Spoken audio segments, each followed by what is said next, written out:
Salut la compagnie, c'est Jules Melon et aujourd'hui dans ma Ciné Critique, je vais vous parler d'une nouveauté que j'ai vue au cinéma, pas dans la Melon Mobile parce qu'elle est restée au garage, économie d'essence oblige.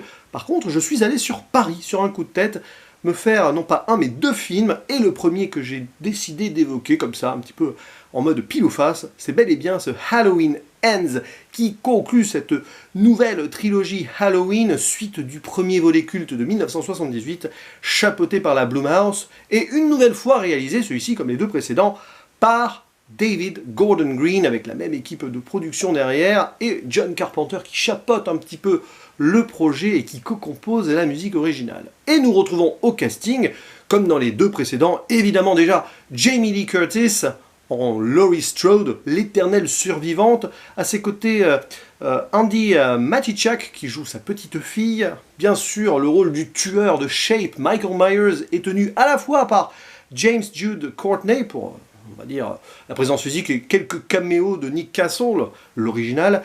Citons aussi la présence, cette fois-ci ajoutée donc à ce casting de Rohan Campbell qui joue un protagoniste assez intéressant sur lequel je ne vais pas trop en dire, si ce n'est dans la zone spoiler. Oui, il y en aura une, parce que c'est conclusion de la trilogie, j'ai des choses à dire sur le final, et pas que. Citons aussi la présence de Kyle Richards, Will Patton, qui revient aussi du précédent film, ou encore Omar J. Dorsey, le shérif, qui fait une petite apparition, mais qui était central dans Halloween Kills. Et donc, techniquement, on suit donc la continuation de Halloween Kills. Michael Myers est toujours dans la nature, Laurie Strode a été plus ou moins blessée mais elle a survécu, il y a eu d'autres choses qui se sont passées dans Halloween Kills, donc si vous n'avez pas vu le film, désolé, je suis obligé de le dire, mais sa fille est morte, hein, mais la petite fille a survécu, donc comment la vie va continuer dans la terreur, dans cette petite bourgade de l'Illinois qui s'appelle, j'ai toujours un nom, c'est Huddersfield, hein, il me semble. Je crois pas qu'elle existe en vrai. Bah, peu importe, en tout cas, on a ici l'attente donc de savoir comment va se conclure cette nouvelle trilogie, en espérant que ce soit vraiment la fin. Vous pouvez avoir quelques doutes, vous savez, les franchises à succès et tout, on aime bien les étirer. Mais apparemment, on nous avait promis une conclusion. Est-ce bien le cas? Je n'en dis pas plus. Donc je vais très vite aller dans les spoilers, parce que dès le début du film, on a une petite surprise. Enfin, un point de vue, quelque chose qui fait que, oh tiens, on s'attendait pas à cela.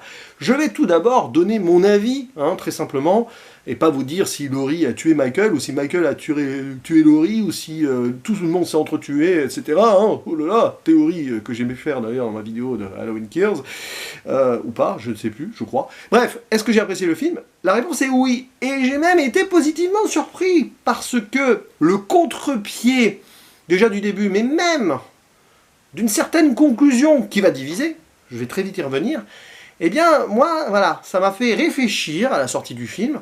J'ai eu 1h30 de hiatus pour manger avant de voir le brûlot suivant, dont je parlerai probablement demain, si tout va bien, je laisse un petit suspense.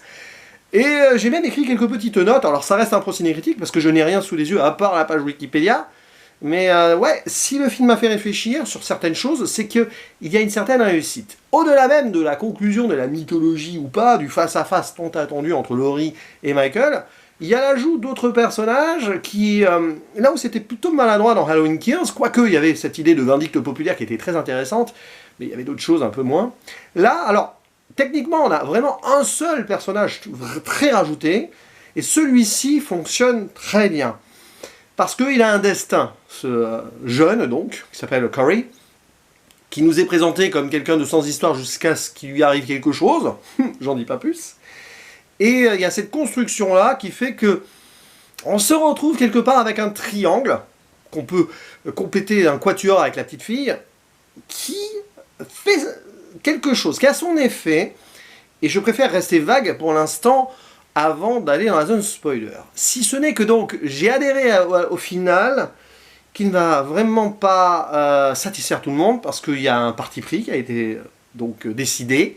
Laurie Strode, pardon, Jamie Lee Curtis, petit lapsus, l'a elle-même déclaré en interview que ça n'allait pas forcément parler à tous les fans, mais je trouve qu'il y a quelque chose d'osé, qui reste quand même logique dans cette mythologie entamée en 1978. Bon, à l'époque, Carpenter, il pensait pas que ça allait faire tout un foin avec des suites d'abord qui ont été effacées, des reboots, remakes encore, Rob Zombie, autres, là, qui depuis ont été effacés. Donc là, on repart sur les bases du premier, on arrive avec la fin de ces 3 films, qui conclut donc un arc de 4 métrages, si on veut, et je trouve que l'ensemble, finalement, a une belle cohérence. J'ai envie de dire même que ce Halloween Ends, c'est l'effet miroir de Halloween Kills. Là où il y avait des choses qui m'énervaient, je trouve qu'ici, c'était beaucoup plus centré sur ce qu'il fallait, même s'il y a quand même l'ajout de certains personnages et certaines scènes ici qui auraient été dispensables, mais il faut bien justifier des moments slasher gore, qui en soi ne sont pas si mal que ça, parce que sur une scène en particulier qui implique, c'est pas un spoiler, un docteur et sa maîtresse, ouais, ça permet un bel assassinat en forme tableau, comme quoi Michael Myers nous fait son œuvre d'art, parce que c'est un artiste aussi à sa manière, si on peut dire ça comme ça. Mais sinon, l'ensemble est bien géré, Jamie Lee Curtis est toujours au top, pas de soucis, j'ai bien apprécié là, le jeune acteur donc, qui joue Corey, je redis son nom, Rohan Campbell, que je n'ai jamais vu avant, donc il a fait surtout des séries. Et puis évidemment, le face-à-face qu'on attend, il va arriver à un moment. Mais il y a tout ce build-up qui fait que le film est intéressant bien au-delà de cette confrontation finale. Et c'est ça que j'attendais de ce Halloween Ends, qui justifie ses 1h50, même si le build-up a ses moments quand même étirés qu'on peut comprendre. Mais bon, voilà. Il y a des petits moments un peu de gênance avec une histoire de romance, là. Ouais, j'en dis pas plus, mais bon. Il y en a une qui est justifiée, et une autre qui est justifiée sur la finalité du personnage aussi. Mais quand même. Et donc, tout ce concept autour, et cette petite surprise que je vais devoir évoquer en zone spoiler. À part cela, la musique toujours efficace, bon, voilà, on reprend des thèmes des précédents de toute façon. La réal, là, rien d'exceptionnel, si ce n'est des scènes de meurtre qui sont toujours bien percutantes, ça ne change pas, on est dans la lignée des 2 précédents. Je trouve que la finalité, donc ce qui se passe vers la fin, est très bien pensé esthétiquement, avec des jeux de miroirs, de reflets, sans en dire plus, mais c'est logique parce que, vous savez, hein, Laurie Strode et Michael Myers, d'une certaine manière, sont les 2 faces d'une même pièce. On le voyait dans Halloween Kills, ou même dans le premier, comme quoi lui, pendant qu'il était en prison, dans l'hôpital psychiatrique, elle s'était emprisonnée à l'écart du monde pour survivre. Ouais, bref. Et justement, j'en arrive donc, ça y est, attention, hein, allez voir le film et revenez après pour découvrir la fin de cette vidéo, parce que là, je vais spoiler. Bon, alors, attention. Déjà, premier contre-pied, ce n'est pas la suite directe la même nuit ou les heures suivantes de Halloween Kills. Non, on a un jump temporel.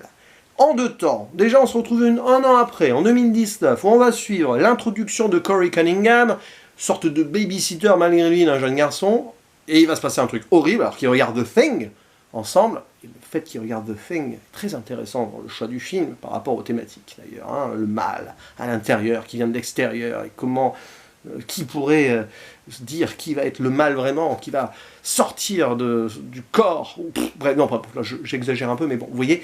Eh bien, le jeune Corey va pousser le gamin, malgré lui, parce que le gamin lui a fait un prank. Et comme il était enfermé, il a poussé, la porte, boum, le gamin, pouf, il tombe. Les parents rentrent à ce moment-là, oui, gros hasard, et donc il est accusé de meurtre alors que c'est un accident. Mais après, il va être acquitté, et on le retrouve 3 ans après, en 2022, de nos jours, Halloween 2022, et les jours qui précèdent, c'est la temporalité du film. Ouais, il est libre, mais traumatisé par ce qui s'est passé, parce que la vindicte populaire a fait de lui un nouveau Michael Myers. Fallait trouver un autre boogeyman, puisque Michael, lui, a disparu depuis 2018, même si, évidemment, on rappelle son existence, notamment là, le gars à la radio, là, Willy the Kid, qui parle trop, et qui à un moment va en perdre la langue dans une des scènes de meurtre les plus efficaces, et drôles et horrifiques, clairement, de ces dernières années. Avec la langue qui tourne sur le vinyle. Bref, oui, c'est un des moments que j'ai apprécié, le côté fun, what the fuck, de certains moments de meurtre, qui colle bien avec la noirceur de l'ensemble. Et donc, Corey va péter un plomb. En plus, il est harcelé par des lycéens. Sa mère, en mode protectrice, double, un peu lunatique, bipolaire, est en quelque part, avec ce personnage, entre Norman Bates et Joker. Le Joker de 2019 de Todd Phillips. Tant et si bien que, oui, il va succomber. Il va devenir fou, vraiment. Et se complaire dans le mal. Oh là là, la société l'a rendu mal. C'est aussi ça la thématique. Alors c'est pas subtil, c'est vrai. Mais je trouve que la construction de ce personnage fonctionne super bien dans le film, tant et si bien qu'à la fin, Corey devient Michael Myers, il lui vole même son masque, parce que Michael Myers l'a récupéré dans sa tanière, alors qu'il a été poussé, le gamin, enfin le jeune, de 22, 23, 24 ans, je sais pas, par les harceleurs lycéens, là, et hop, paf, dans la tanière du mal, ça fait un peu It, ça, de Stephen King, pour penser à Pennywise Gripsou, là, maintenant il vit presque dans les égouts, c'est quand même vraiment une influence. Eh bien, Corey va devenir Michael Myers. Mais Michael Myers veut être aussi Michael Myers. Et à un moment, il va y avoir une confrontation aussi entre les deux, triangle final. Et alors, bon, là j'extrapole rapidement sur la conclusion. Enfin la conclusion, justement, elle arrive. Laurie, Michael. Mais il y a aussi Laurie contre Corey, qu'elle avait envie d'aider, d'ailleurs, en le faisant entrer dans son domicile. Eh bien, il va avoir une romance avec la petite fille de Laurie, et ça va être très très compliqué. C'est un peu Bonnie and Clyde, mais pas loin, hein. Voilà. À un moment, forcément, il va y avoir de la dissension. Amourette interdite, impossible, qui va presque faire basculer Allison du mauvais côté, mais pas vraiment. Voilà. Laurie va donc se débarrasser de Corey, qui va en fait se suicider. Bon, ça, vous l'avez vu, hein, si vous êtes là, vous comprenez. Et alors, la confrontation finale où Michael Myers meurt. Et il meurt vraiment pour de bon. Alors, il y a un petit truc qui peut chiffonner, forcément. Alors, déjà dans Halloween Kills, corrélation ou pas, je ne sais pas, il y a quelque chose peut-être qui peut se référencer à de l'incohérence. Il se prend quand même 8000 bastos, des coups dans la gueule partout là par la vindicte populaire, et il est en vie. Il va même survivre 4 ans dans les égouts. Quand même, des balles, normalement, ça fait mal. Et il n'a pas de gilet pare-balles. Normalement. Ah, voilà. Mais là, il va quand même mourir, égorgé, vidé de son sang comme un porc, crucifié sur la table, quand même dans une scène qui va rester mythique dans la mythologie de la saga. Mais Michael Myers est mort. Oui, il meurt, c'est un homme, c'est un humain.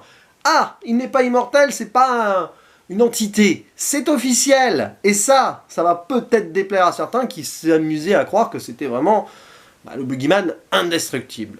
Et même dans certains des reboots, des remakes, on n'arrivait jamais à s'en débarrasser de Michael Myers. Là, c'est fait. Non seulement, on insiste bien, on le passe au mixeur, au broyeur à la fin, avec une procession nocturne de la ville de Huddersfield qui enfin se libère. C'est un peu glauque, hein, tout ça quand même. Hein. Mais on comprend l'idée, mais c'est glauque. Et en fait, le mal est mort. Mais non, le mal ne mourra jamais. Parce que c'est ça le message du film. Le mal, il est partout dans la société, dans la relation que tu peux avoir avec tes pères, avec tes parents, si tu as fait des choses mauvaises. Et en fait, l'histoire du film, c'est ça la thématique importante pour moi, c'est comment gérer ce mal. Y succomber comme Corey, ou se battre et survivre, comme Laurie Strode, qui se permet quand même, là, en 2022, de vivre une vie normale avec sa petite fille, entrevoir même l'amour avec Frank, là, le policier. Ouais, à la fin, quand même, il va lui offrir des légumes. Bon, allez, ça n'a pas vraiment pris trop de place dans le film, donc on pardonne. Et ouais, le mal est toujours là. D'ailleurs, citation finale, parce que le voir sur Paris m'a permis de me le faire en VO, hein, sans trop de problèmes. Evil doesn't die, it changes shape, change de forme. Le mal ne meurt jamais, mais il peut changer donc d'apparence. Et c'est exactement ici le message. Michael Myers est mort. The shape peut toujours revenir. The shape of evil dans la société. Et c'est pour ça que, dernier plan, il y a le masque qui reste sur la table. Michael Myers, il est broyé et tout. Et c'était qu'un homme qui était possédé par ce mal, représenté par le masque. Une sorte de métonymie, etc. Donc oui, vous pouvez très bien relancer la saga si vous voulez, mais pas avec Michael Myers, ça ne marchera pas trop. Et sans Laurie Strode, laissez-la vivre tranquille quand même sa vie. Et là, j'ai envie de finir cette zone spoiler en disant qu'il y a un beau parallèle avec la saga Scream, qui elle-même était inspirée du premier, entre autres. Et c'est là où on voit que ces sagas ont un lien dans le sang, sans faire de mauvais jeu de mots. Parce que, ici, voilà, Laurie Strode, c'est un peu Sidney, c'est l'éternelle survivante, elle écrit même ses mémoires, elle essaye de survivre et de vivre normalement. Et là, elle a enfin vaincu le mal, ce que Sidney n'a pas vraiment pu faire, au final, dans Scream, parce que c'était des tueurs différents. Mais là, ça pourrait partir en Scream avec des Michael Myers, enfin des shapes avec ce masque qui pourrait reprendre la suite. C'est ce qu'a essayé de faire le jeune Corey malgré lui en regardant le mal dans les yeux et en succombant parce qu'il n'a pas d'espoir et qu'il avait été abandonné par la société et harcelé et tout et tout. Oui, il y a une réflexion là-dessus. Alors c'est pas subtil, j'en conviens, mais c'est bougrement intéressant et dans l'axe de la saga, on a ici une conclusion bien osée que j'aime plutôt. Et je ferme la zone spoiler pour donner mon avis final. C'est donc un bon film, pas loin du très bon film, mais il y a quand même des scènes un peu de longueur, il y a des moments où c'est un peu lourdingue avec les ados, là, les harceleurs là, de terminale, qui reviennent trop, c'est un peu trop, quelques actrices-acteurs qui sont pas au top. Je pense à celle qui joue la mère de Cory, par exemple. Je vous renvoie à la zone spoiler, c'est un peu surfait quand même à certains moments, mais c'est pas grave. Ça reste quand même une œuvre marquante, et c'est, je pense, mon préféré des trois. Bon, évidemment, le premier Halloween de Carpenter reste au-dessus, parce que c'est quelque chose d'ancré dans une autre époque, mais ce Halloween Ends, et cette trilogie dans son ensemble, montre aussi l'évolution du slasher, de façon intelligente, avec ce lien par rapport à la société, le traumatisme que peut engendrer des faits passés, et comment se battre contre ce mal-là. Avec plus ou moins quelques maladresses dans la façon dont ça a été montré, hein, selon ces trois films, mais ici, une fin qui, moi, m'a satisfaite. Elle m'a satisfait, la fin, oui. Bon, bref. Et je vous recommande donc cette conclusion. Bon, de toute façon, si vous avez vu les deux précédents, vous n'allez pas y couper, j'y pense, j'imagine. Si vous n'avez pas vu les deux d'avant, bah, rattrapez-les. Hein. Vous pourrez aller prévoir celui-ci. Je pense que ça peut valoir le coup quand même, d'avoir une vue d'ensemble sur cette trilogie. N'hésitez pas à dire en commentaire ce que vous pensez de ce film. Ouais, zone spoiler dans les commentaires, hein, faites attention à celles et ceux qui regardent les commentaires, mais précisez si vous spoilez, si vous êtes gentil, voilà, parce que quand même, pour blablater sur ce final, et sur l'ensemble, et comment ça se termine, et est-ce que vous êtes déçu, est-ce que vous êtes senti trahi, c'est possible. Moi, votre avis m'intéresse beaucoup. Allez, à vous la parole, et je vous dis à la prochaine, ciao.